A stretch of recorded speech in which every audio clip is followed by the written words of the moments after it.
இன்றைக்கி நம்ம omelette gravy பார்க்க போகிறோம். அதுக்கு நான் 3 முட்டை எடுத்திருக்கேன். ஒரு அரை ஸ்பூன் வந்து மிளகுத்தூள்,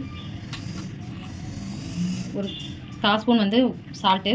இதை போட்டு நல்லா பீட் பண்ணிக்கணும்.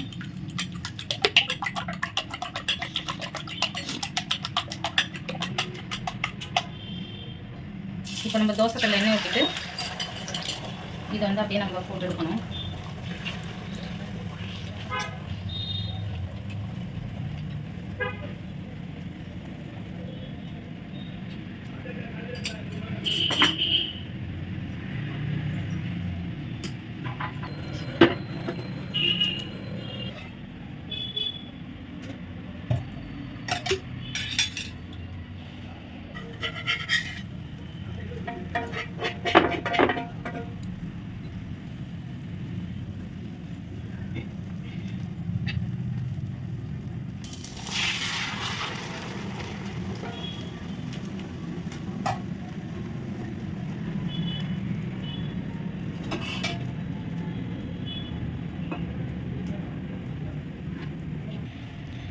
இப்போ கிரேவி செய்கிறதுக்கு நான் ஒரு 4 ஸ்பூன் வந்து எண்ணெய் ஊற்றிருக்கேன். அதில் சோம்பு 1 ஸ்பூன் போட்டிருக்கேன். இப்போ வந்து நான் ஒரு 4 மீடியம் சைஸ் வெங்காயம் எடுத்து வச்சுருக்கேன்.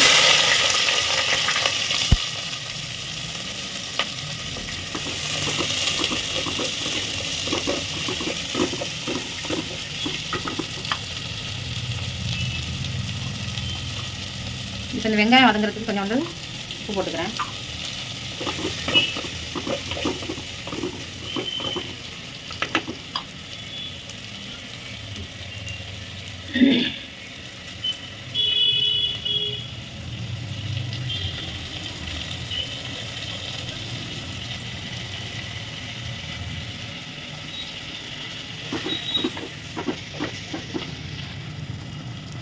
இது கூட கருவேப்பிலை போட்டுக்கிறேன்.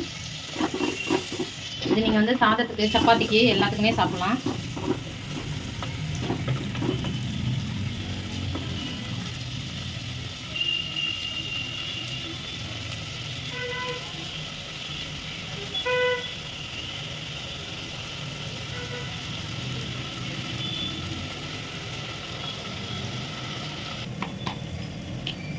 இந்த அளவுக்கு வெங்காயம் வதங்கினோன்னே நம்ம வந்து ஒரு 2 ஸ்பூன் இஞ்சி பூண்டு பேஸ்ட் போட்டுக்கிறேன். இது நல்லா எண்ணெயிலே வந்து வதக்கி விடணும்.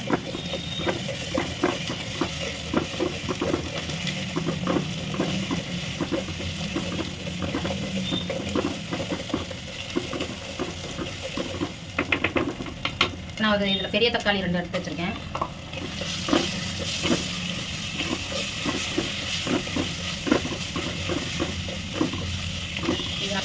இது எல்லாமே நல்லா எண்ணெயில் வந்து நல்லா வதங்கிடணும்.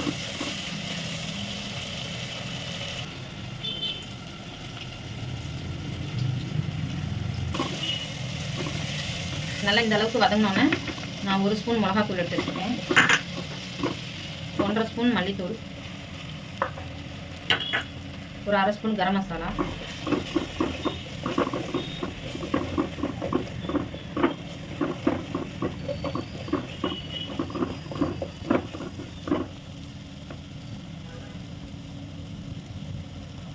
இப்போ நம்ம இது கூட ஒரு அரை டம்ளர் தண்ணி ஊற்றி அந்த பச்சை வாசம் போகிற வரைக்கும் இதை நல்லா கொஞ்சம் வந்து வதக்கிக்கணும்.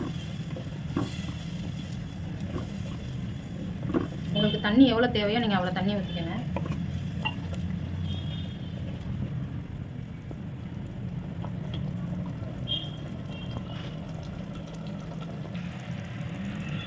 பாருங்கள், எண்ணெயெல்லாம் பிரிஞ்சு வந்துருச்சு.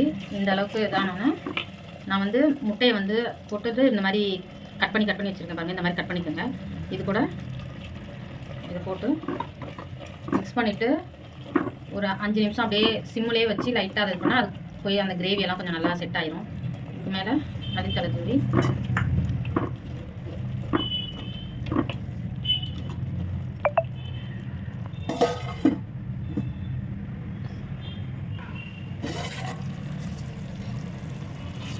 அவ்வளோதான். முட்டை ஆம்லேட் கிரேவி வந்து ரெடி ஆயிடுச்சு.